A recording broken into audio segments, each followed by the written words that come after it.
સુરતમાં કામરેજના હલ્દરુમાં રિક્ષા અને ડમ્પર વચ્ચે અકસ્માત થયો છે. પૂર ઝડપે આવતી રિક્ષા ડમ્પર સાથે અથડાતા અકસ્માત થયો. રિક્ષા અથડાતા રિક્ષા ચાલક ફસાઈ ગયો હતો અને જેને ભારે જહેમત બાદ સ્થાનિકોએ બહાર કાઢ્યો. રિક્ષા ચાલકને અકસ્માતમાં ગંભીર ઇજાઓ પહોંચતા સિવિલ હોસ્પિટલમાં તેને ખસેડાયો છે.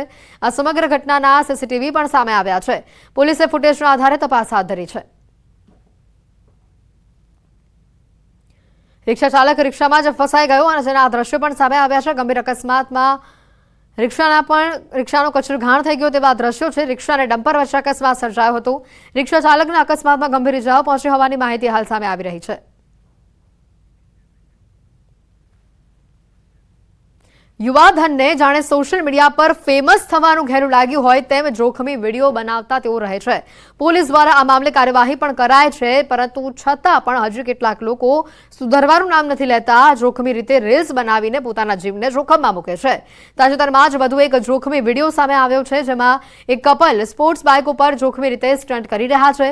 વિડીયોમાં યુવક બાઇક ચલાવી રહ્યું છે તો યુવતી બાઇકની ટાંકી પર જોખમી રીતે બેસેલી પણ નજરે પડે છે. ચાલુ મોટરસાયકલ પર આ પ્રેમાલાપ કરતા બંને યુવક યુવતીના વાયરલ વિડીયોને લઈને ભારે ચર્ચાઓ જોવા મળી રહી છે. વાયરલ થયેલા વિડીયોમાં સુરત પાર્સિંગની સ્પોર્ટ્સ બાઇક જોવા મળી રહી છે. ત્યારે પોલીસે વાયરલ વિડીયોને લઈને તપાસ હાથ ધરી છે.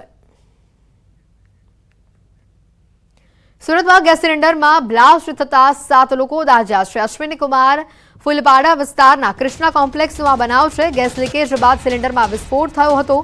તમામ 7 દાઝેલાઓને સ્વીમેર બાદ કિરણ હોસ્પિટલ ખાતે ખસેડવામાં આવ્યા છે. બીજા માળે ફ્લેટમાં ભાડુઆત તરીકે રહેતા 7 લોકો દાઝ્યા હતા. સવારે 6 વાગે આ બનાવ બન્યો. બ્લાસ્ટ બાદ ફાયરની ટીમે આગ પર કાબુ મેળવ્યો હતો. ગેસ સિલિન્ડરમાં બ્લાસ્ટ થતા 7 લોકો દાઝ્યા હતા. સાથેને ગંભીર ઇજાઓ પહોંચી હતી, જેના દ્રશ્યો પણ સામે આવ્યા છે. અને આ ગેસ સિલિન્ડર બ્લાસ્ટ થતા ઘરમાં પણ ઘરવખરીને ભારે માત્રામાં નુકસાન પહોંચ્યું હતું. सुबह खाना बनाने के लिए बैठा था, गैस बरास्ट हो गया था.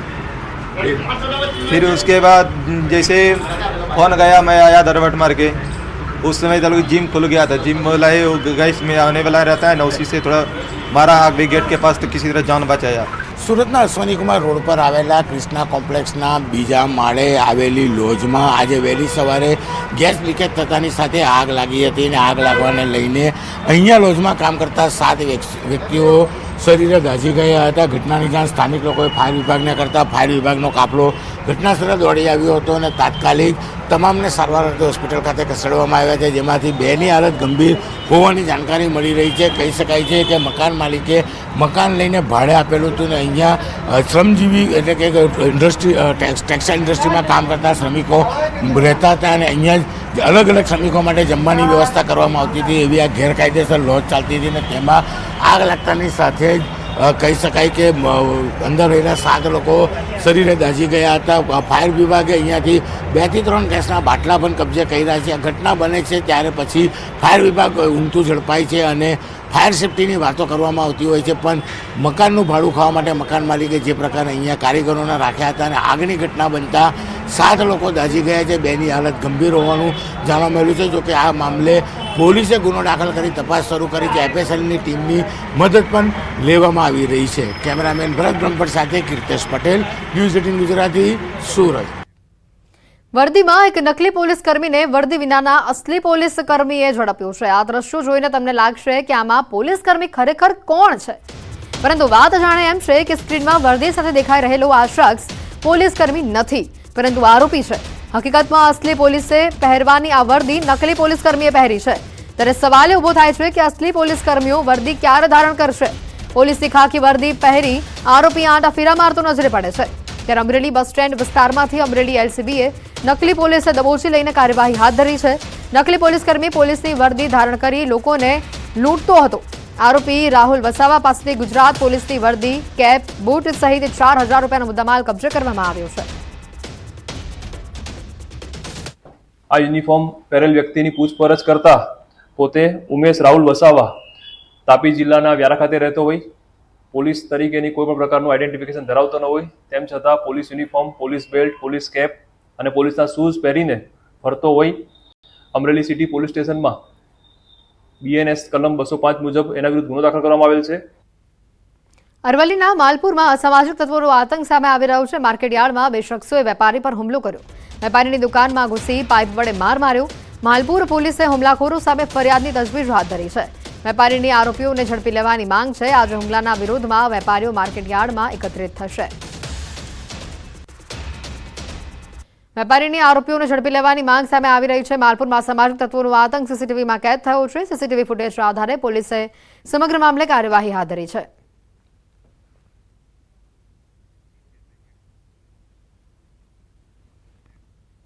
દમણમાં એક સગીરે યુવકની હત્યા કરી. શાળામાં ભણતા સગીરે 27 વર્ષના યુવકને મોતને ઘાટ ઉતાર્યો. સગીરે તીક્ષ્ણ હથિયાર વડે યુવકની કરપીણ હત્યા કરી. દમણના આટિયાવાડ વિસ્તારની આ ઘટના છે. હત્યા પાછળનું કારણ હજી અકબંધ હોવાનું સામે આવી રહ્યું છે.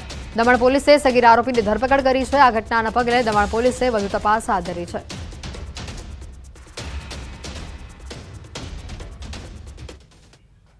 અમદાવાદના ઇસનપુરમાં સામાજિક તત્વોનો આતંક સામે આવી રહ્યો છે. આ આતંક મામલે પોલીસે 3 આરોપીઓની ધરપકડ કરી હોવાની વિગત છે. પૈસાની લેતી દેતી મામલે બે જૂથ આમને સામને આવી ગયા હતા. 12 નવેમ્બરે બે જૂથ વચ્ચે થયેલા ઘર્ષણનો વિડીયો સોશિયલ મીડિયા પર વાયરલ થયો હતો. વાયરલ વિડીયોના આધારે પોલીસે ફરિયાદ નોંધી કાર્યવાહી હાથ ધરી હતી. પોલીસે આરોપીઓની ઓળખ કરીને 3 આરોપીઓની ધરપકડ કરી છે, જ્યારે ફરાર આરોપીઓની શોધખોળ શરૂ કરવામાં આવી છે. સેટેલાઇટમાં રહેતા કેવિન પટેલે ઇસનપુરમાં રહેતા પોતાના મિત્ર ચિરાગ દેસાઈને 10 લાખ આપ્યા હતા, પરંતુ ચિરાગ દેસાઈએ રૂપિયા પરત ન કરતા બંને વચ્ચે ફોન ઉપર શાબ્દિક બોલાચાલી થઈ, જેની અદાવત રાખીને કેવિન પટેલે પોતાના મિત્રોને લઈને હથિયારો સાથે ગાડી લઈને ઇસનપુર આવ્યો અને બંનેના મિત્રો વચ્ચે અથડામણ થઈ હતી. અથડામણમાં 2 વ્યક્તિ ઘાયલ થયા, જેઓને સારવાર માટે ખસેડાયા હતા.